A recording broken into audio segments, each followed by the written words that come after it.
G'day fellas and welcome to A Casted Game. This is part of the show match that we are hosting at the moment and making sure that we shout out Red Bull Wallalol, so make sure you go check it out. Before we even introduce the players, go check out Red Bull Wallalol. It is happening this week.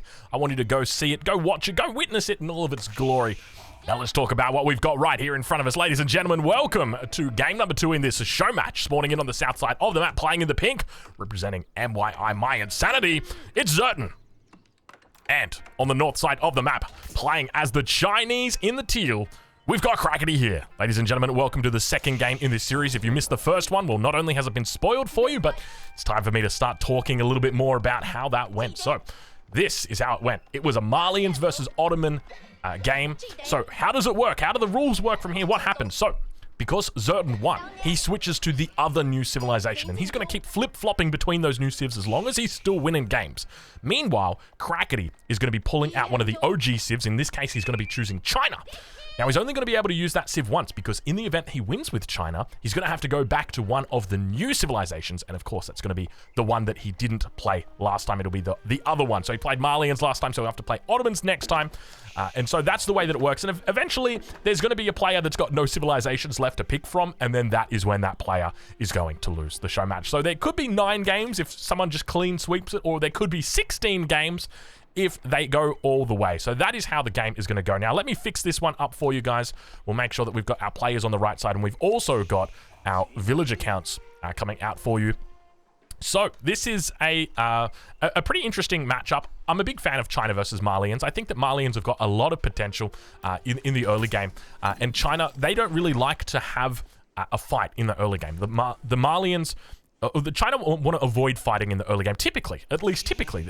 You know, that may change, but historically, China wants to go for that 2TC Song Dynasty. Perhaps we see that switch up a little bit now with the change to the town centers, but the Malians, they are also a fan of just going late game. This is something I actually talk about in one of the videos that I did recently. I think Malians have got the potential to become one of the strongest late game civilizations just because of how many free resources they get in the late game. Already we can see that the pit mine here, well, you can't see it, but I can assure you it's collecting free resources for Zerton, and he doesn't even need to collect any gold. We can see at the moment he's sitting on 236, so he is a man who is goldless at the moment, or at least goldless from the form of villagers.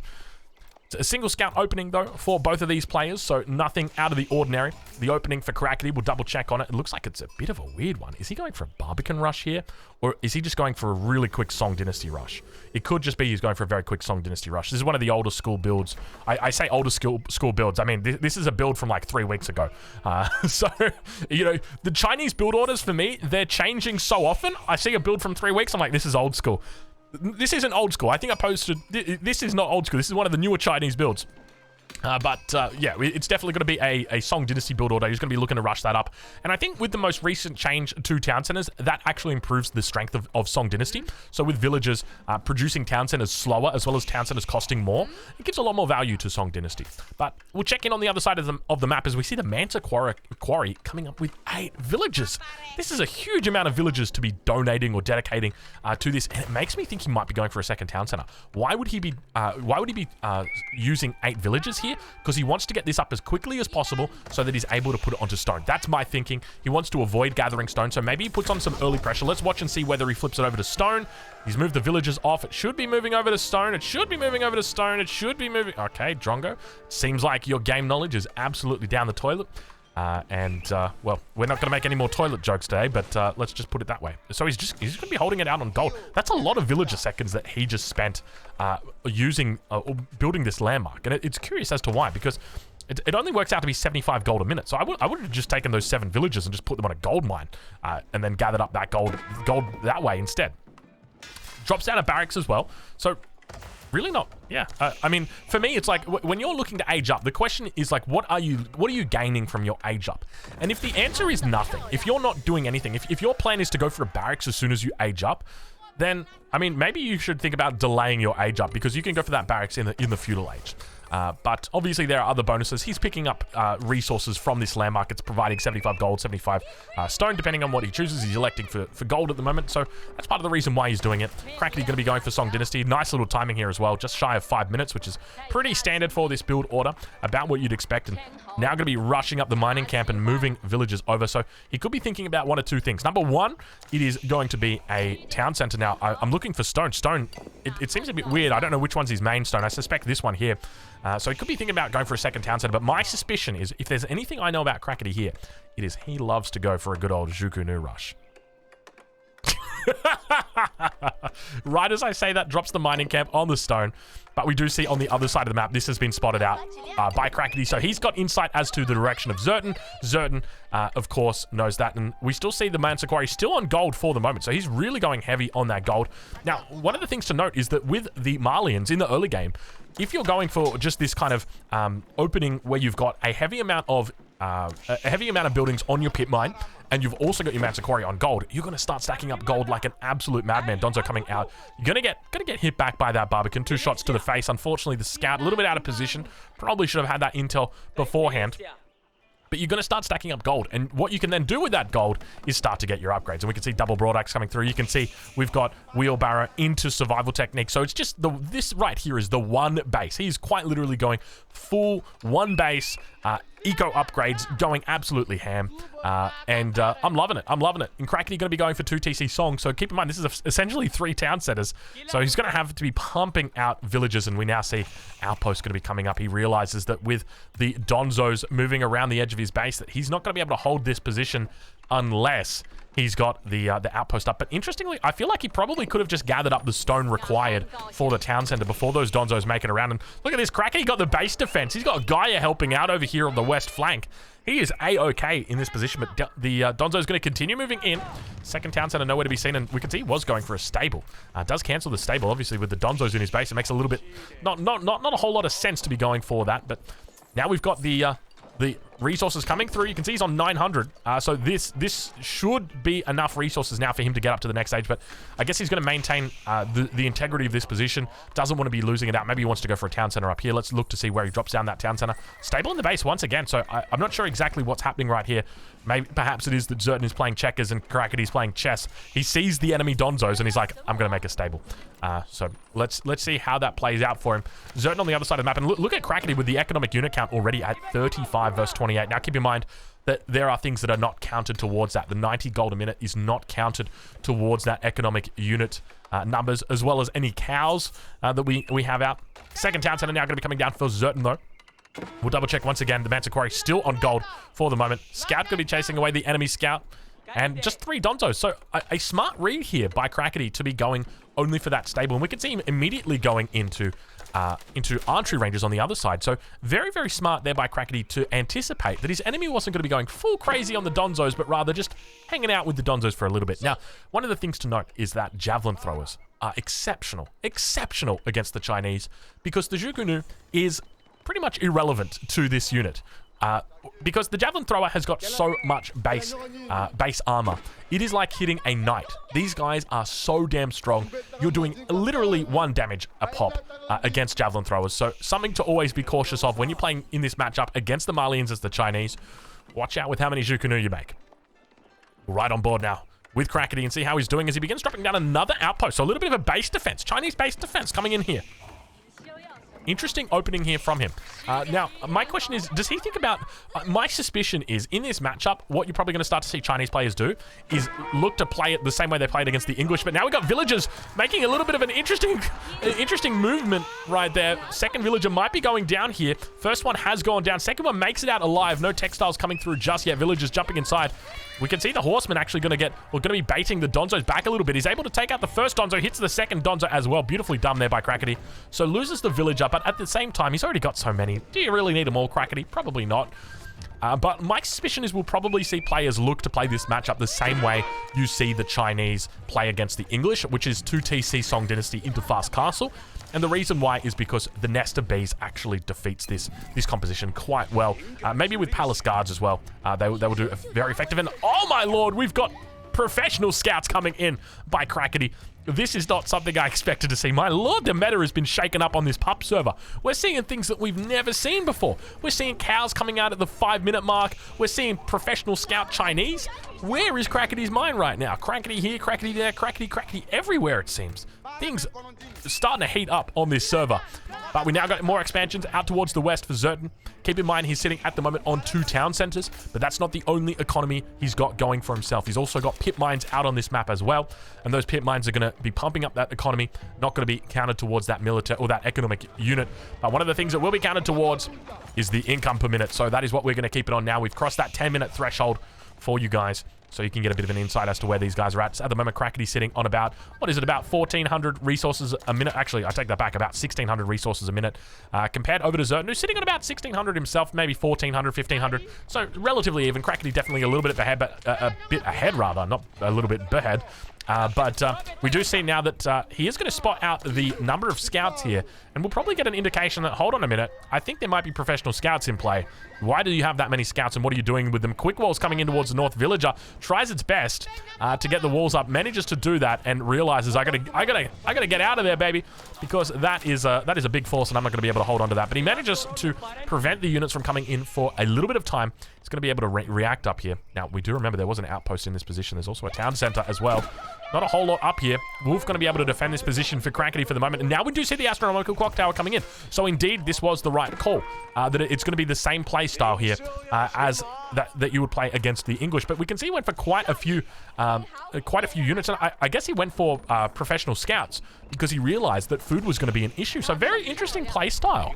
A very interesting, a nice type of fast castle. I got to get a picture of this because this is, I'm going to call this right now the new Chinese fast castle.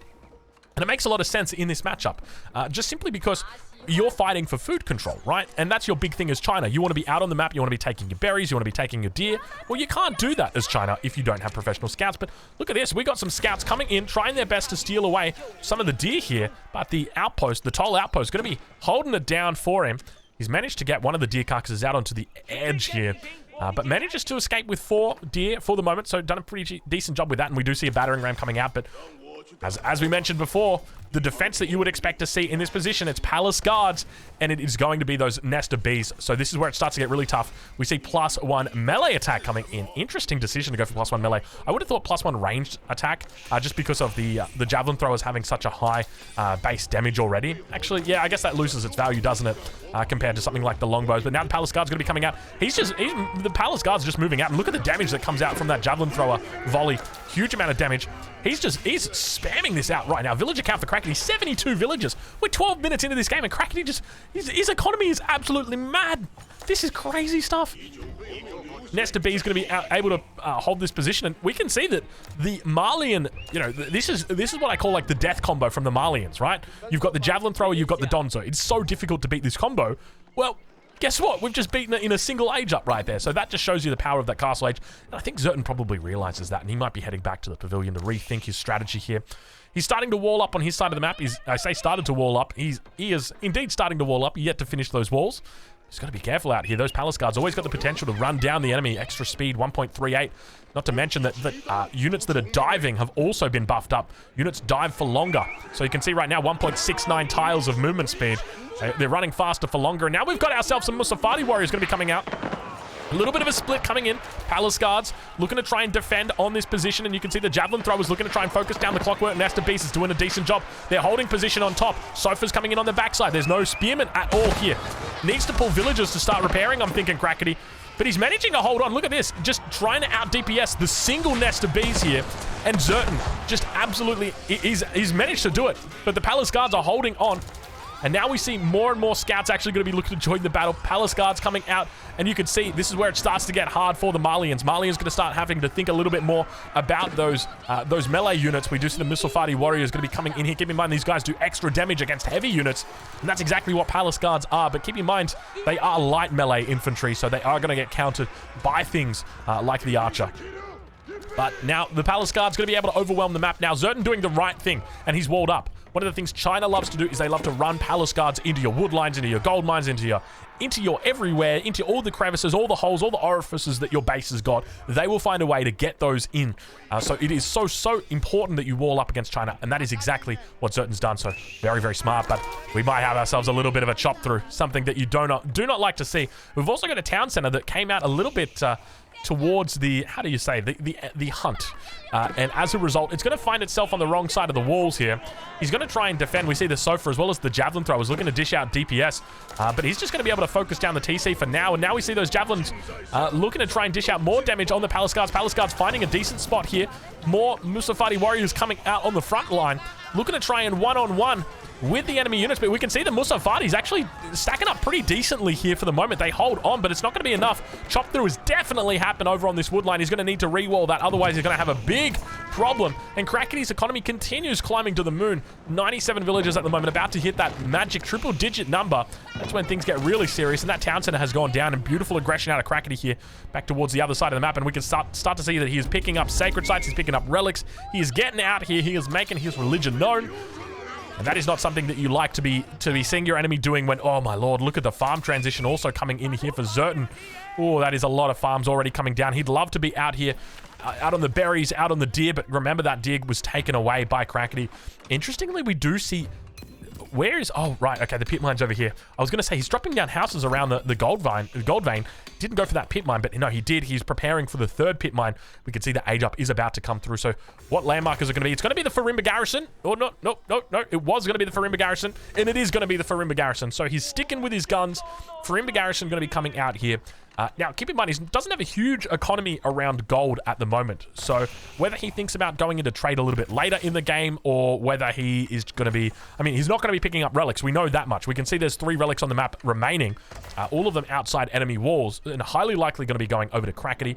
We can see at the moment he's got 1 in the bag, 1 picked up, and now those Palace Guards going to be finding out villagers on the edges of the map. Scouts moving around as well, looking to try and find an angle outpost yet to receive that upgrade. Villager's going to be going down, though. We can see the +1 upgrades coming through. He's looking to pick up more upgrades, going into Hardened Spearman now. Veteran Spearman going to be coming through shortly as well, you would expect. Wants to be very careful against Sofa. Sofa in this position are very strong, and I would expect that Zertan, upon aging up, is going to be investing heavily into them. This is part of the reason why Farimba Garrison seems like a bit of a head-scratcher at the moment, just because of how strong the Sofa is. It is a wonderful unit, but we now start to see the upgrades coming through. It's going to be Veteran Musafati as well as fitted leatherwork for him. So that's the direction that he's looking.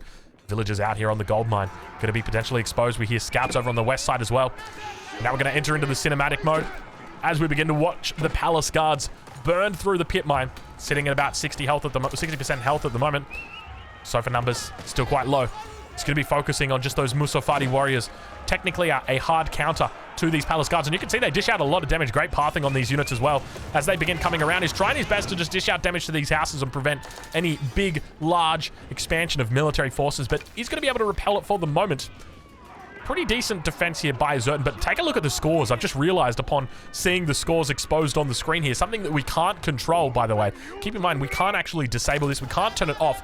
Is that Crackety is miles ahead. He is 1,600 points ahead. And we can see that's reflected in the economy, but there are mitigating factors here. Keep in mind that there are pit mines that are going at the moment for Zertan. He's got 3 pit mines, but by the same token, Crackety's picked up relics. So Crackety, he's got a fair bit of economy pumping out. Second town center once again going to get put down on this front side here. And it looks like it's going to be forced away, Crackety for the moment, forced away from this Malian base. And Zertan going to be trying to catch him, going to be trying to keep up with the economy. Let's take a look at the resources per minute and see where we're at. Oh my lord, look at Crackety right now, sitting on about 5k resources a minute, compared to Zertan, who's sitting on about 2.2k. And I guess that just shows you the difference of the Chinese economy. It is absolute insanity over on that other side of the map. When it comes to the upgrades as well, we can see he's picked up every single economic upgrade. Does he even have the mining upgrade? Don't tell me he's got the mining upgrade as well. No, he doesn't. He doesn't have acid distillation. But he's got everything else. Look at this. 221 wheelbarrow, of course. And now looking to pick up his +1 on the, or rather, it's Bloomery. It's going to be +2 melee attack. More attacks. Just Palace Guards all over this map. He's going to be careful against these veteran Musafati. But now we can see that there's going to be a little bit of trouble as this push comes in, and I think there's a bit of a window here for Zerton to attack. The Krakeny's got such a huge economy, and look at this behind. We've got the Spirit Way coming through. And with the Spirit Way, I would... do we have the 4th lemma coming down? Yeah, we do. Okay, so he did go into Yuan Dynasty. So with Yuan Dynasty means that we have the potential for Fire Lancers. And Fire Lancers is what make this really difficult to deal with, because Fire Lancers up against light melee infantry, it's not pretty. It is not pretty. These guys don't have a whole lot of armor, and Fire Lancers are just going to absolutely chew through them. Not to mention the Nest of Bees. So let's watch and see how it plays out as the Zhukunu are coming through now. He could just be going into Elite Zhukunu. That's always another great option for China once you hit that early Imperial Age timing. But now holding onto this position, and it looks like Krakeny just going to be able to decimate this. I think Zerton knows that now is the go time. He decides to take the fight, but it definitely doesn't seem like the right time to take that fight. He's going to have to fall back away from this position. Town Center once again going to be exposed. A second Town Center on the front line here, but he's looking to move into veteran archers. I'd love to see more Sofas coming out from it, as we actually see a Mangonel. Hopefully we see a Springald. Yeah, Springald now going to be coming out as well. I'd love to see more Sofas coming down for him, but I guess Sofas makes it so difficult because there's always the potential for spears, and we do see Hardened Spearman is out already. Elite upgrades now coming through for Krakeny. Elite Zhukunu. Elite Men-at-Arms or Elite Palace Guards. Now, is he using the Spirit Way for the Elite upgrade? He is. Wonderful. So the Elite upgrade at the Spirit Way. Ooh, that's a good Mangonel shot. Beautiful dodge right there from Krakeny. Reduced cost as well as a reduced time that it takes to research. Nice Mangonel shot once again. Mangonel's doing so much damn damage. Springald coming out, gonna be able to fire down upon that Nest of Bees. Looking to dish out some damage. We see the second Mangonel shot as the second Nest of Bees moving through. Will enter into the cinematic mode as the Musafati Warriors try their best to encapsulate the front side of the Palace Guards, but the Palace Guards are elite, and we can see he just gets absolutely destroyed here. Mangonel on the backside, I don't know what happened to it, but I think maybe the Nest of Bees took it out, and good game going to get called. Zerton going to be tapping out as Krakeny pulls back a victory in this second game. So once again, fellas, that is the second game right there. So with Krakeny victorious, that means that in the next game, Krakeny is going to be on the Ottomans. We know that because he played the Malians last, and it means that Zerton is going to be taking one of those OG civs and then bringing it into the sphere. That way, we're able to see some of these awesome matchups. So if you want to check out the next game, it'll be coming for you up for you on the next, or as the next video on the YouTube channel. Make sure you also check out the Red Bull Wallalol. It's happening right now. If you haven't already, there's a link in the description. Go say good day. Go watch them, because these guys, well, not these guys, but guys like these guys are going to be fighting it out in Heidelberg for $500,000. Well, $300,000, but we'll call it $500,000. All right, thank you so much for watching, and we'll catch you guys in the next one.